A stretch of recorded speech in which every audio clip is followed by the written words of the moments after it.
If there has ever been an interview that has got me so pumped and so hyped that I just want to quit everything I'm doing and start that business right now, it is this interview. Today we talk with David Volpe, who has created a remote cleaning business. If you're not familiar with that term and that business model as I wasn't, don't worry. He breaks down everything about what remote cleaning is and how it works during this interview. When researching remote cleaning businesses online, the first thing that come up are people trying to sell courses. I'm tired of this, Grandpa. Although David took a small course to start out, he does not mention it or link to it anywhere in this video, and he is not affiliated with any courses. I want to make sure I'm looking out for my number one. In this interview, David shares what remote cleaning is and exactly what he did to get started, how he was able to scale his business to $20,000 a month in under a year. And don't miss the end of the interview where he shares his advice for starting your own business. Let's meet David. Before we dive into your business, can you tell us a little bit about yourself? Yeah, so my name's David.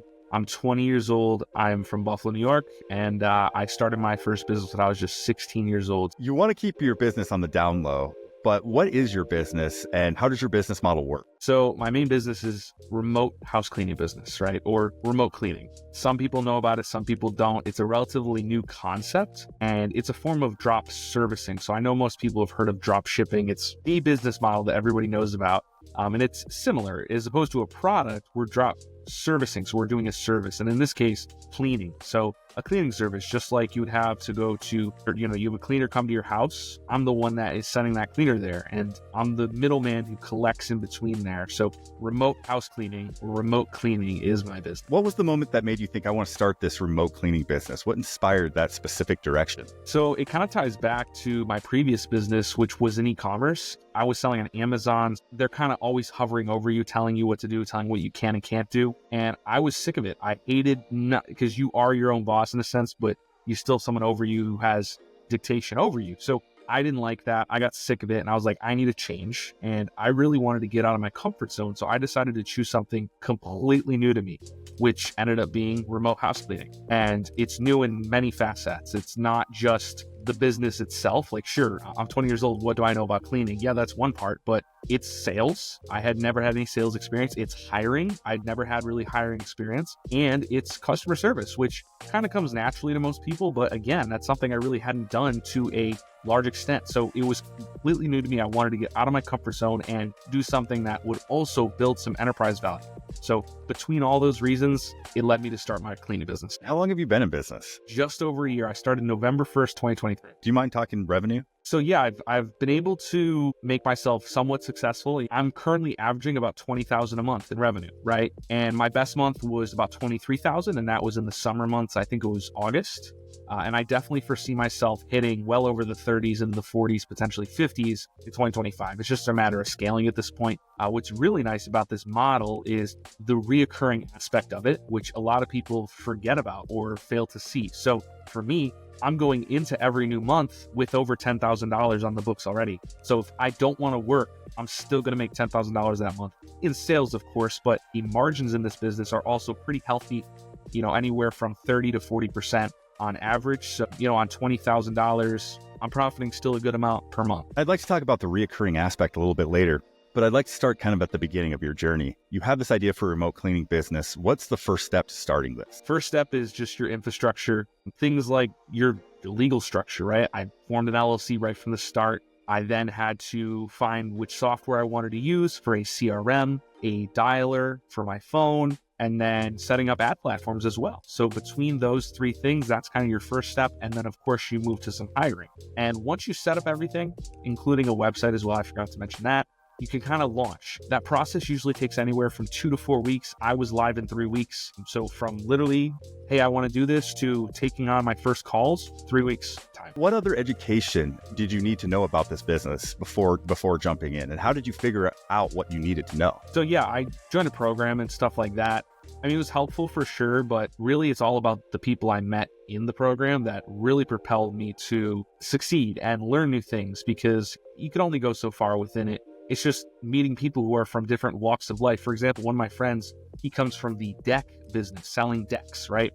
So he is like a sales master, and he taught me infinitely more than the program ever could. Learning that stuff from him is really where I learned a lot of what you need to do to start this business. So it's the people you surround yourself with. I have a close circle of about 7 of us, including myself, who all have remote house cleaning businesses, which we all share ideas. We talk daily. We have weekly stand-ups where we all join a call. And then, like I said, we're talking daily, right? And we just learn there's so much value.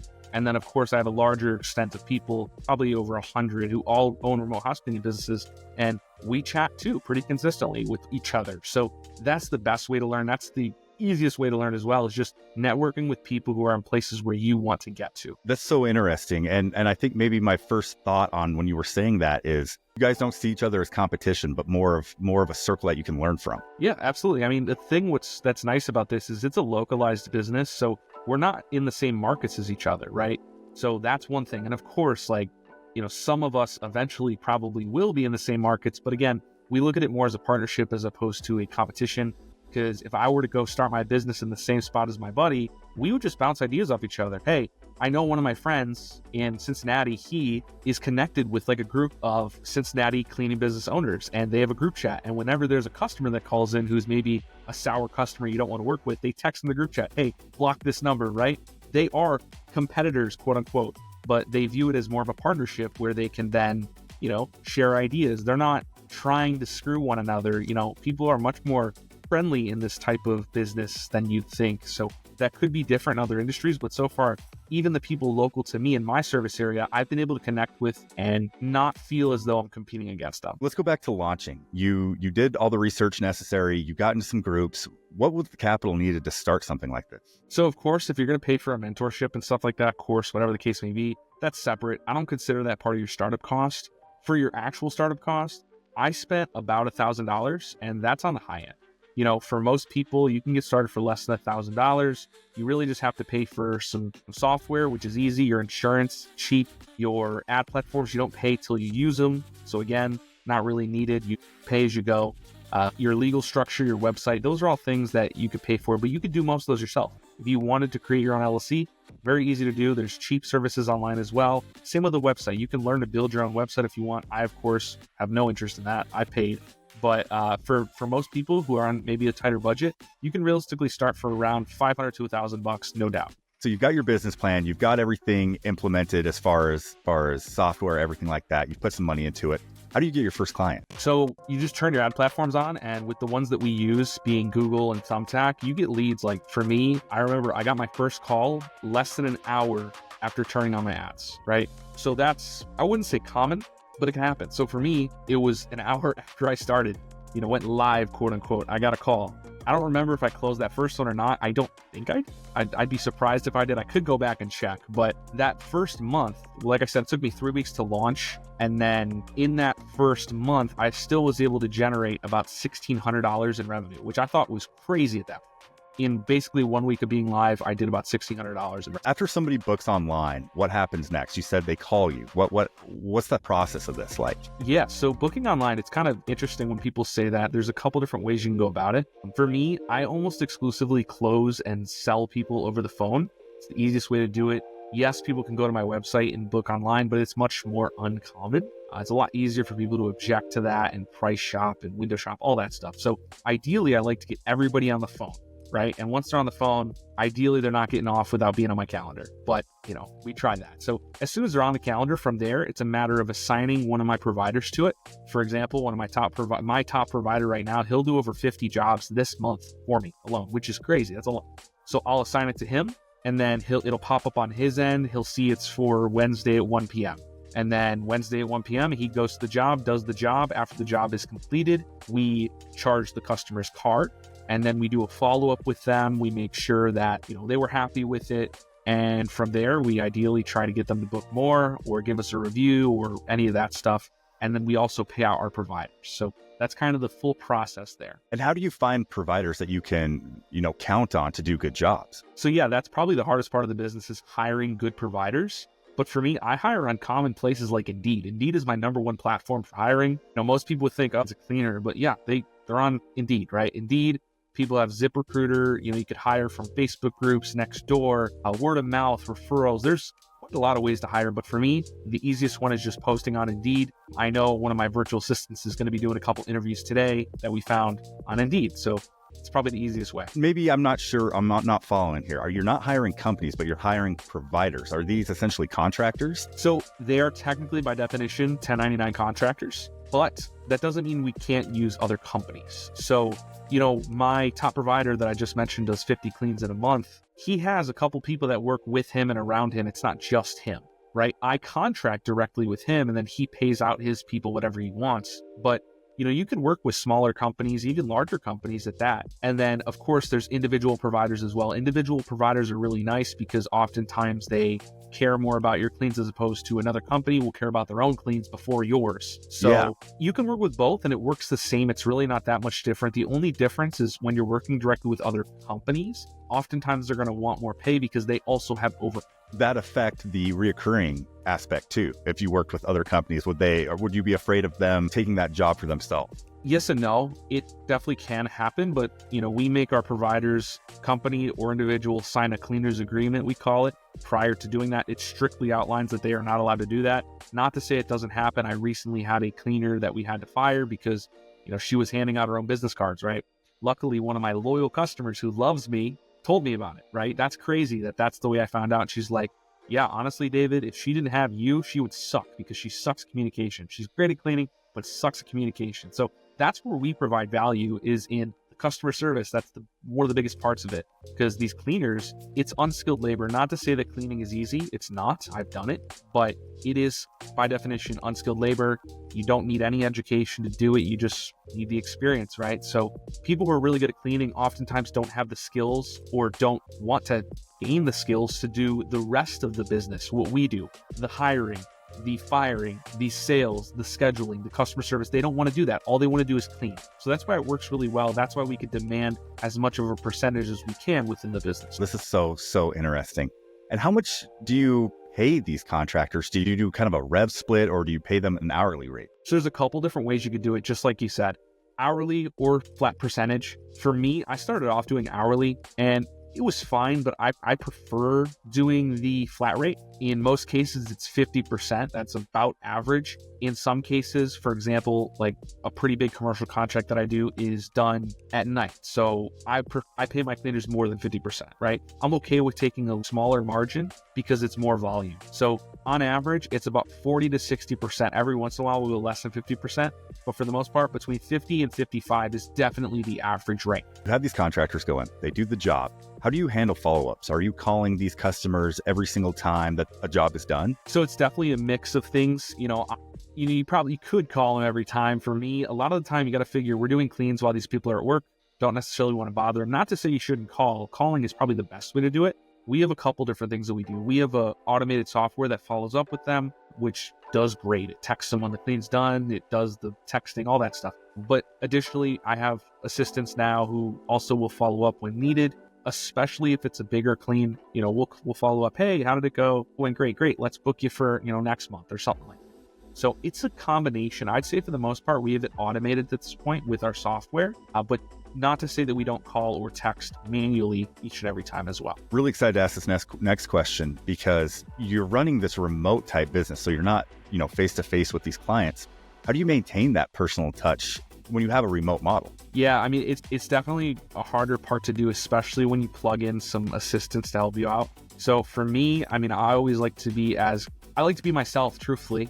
I like to be kind. I like to be caring. I like to care for my customers. I'm not just in it for the money. I genuinely want them to get a good service, right? We want that personal touch. We want to be localized. We want to be their go-to. And for me, the biggest thing that helps build those relationships is really consistent communication. We always are calling people back instantly, right? Or picking up their phone calls, right? It's never a, hey, we'll call you back in 2 hours, or hey, we'll call you tomorrow. It's a, we'll get you in 5 minutes, we'll get you in 10 minutes, or we'll pick up right when you call. That's the biggest thing. That's the biggest difference maker between myself and my competition, is I pick up the phone. I'm willing to talk to people. If you were to call people in my service area, out of the top 10, including myself, I'd say probably 2 or 3 of us, including myself, would answer the phone. The rest would not. So that just goes to show right there. And I think that's probably the biggest part of it, is just simply being available and being willing to communicate. That's why people love my service so much, because like I said, cleaners are not really great at communication a lot of the time. So that's where we come in and provide the value. And that's why customers love working with companies like myself. And it's so funny. I've interviewed a lot of marketing agencies, a lot of service-based businesses, And all of them say the same thing, is that's what helps them, because there are so many people who do not answer their phone, really. And so they're really helping you get to that number one spot. So let's talk about the uglier side of things. When something goes wrong, when a customer isn't happy, they give you a call back. How do you handle those situations? It's always situational, as you could have guessed, but for the most part, we have what's called a satisfaction guarantee. It's something that we advertise and our clients love. So if there's ever something that, for perhaps the bathroom wasn't fully done. Now let's just use that as an example, or the kitchen counter or something. If it's small, for instance, like a 1 or 2 tasks, we have a couple options. We can either send back the provider, which we always would rather do. We send back the provider free of charge, and then they just finish up whatever they missed. Great. Customers pretty much always happy. We've only ever had it one time where we sent someone back and they still weren't happy. So it's just a matter of convincing the customer that that's what we should do. Because a lot of the time they're like, no, I don't want them back. That's annoying. I just want a refund.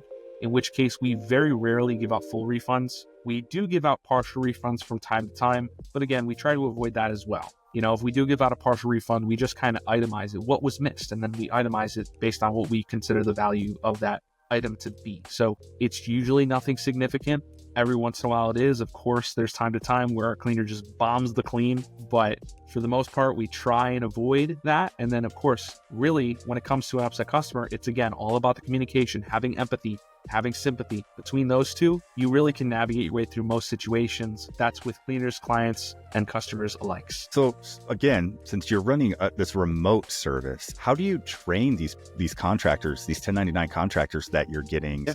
That's a great question. That's probably one of the most common questions that people get, especially when it comes to hiring, because you're right. Most people never meet their contractors. I only ever hire people that have previous professional cleaning experience. I'm not hiring, someone off the street who says, yeah, I'll clean. No, it's hey, I've cleaned professionally for X amount of years. We usually like to go 3 to 5 year minimum, depending on how desperate we are to hire.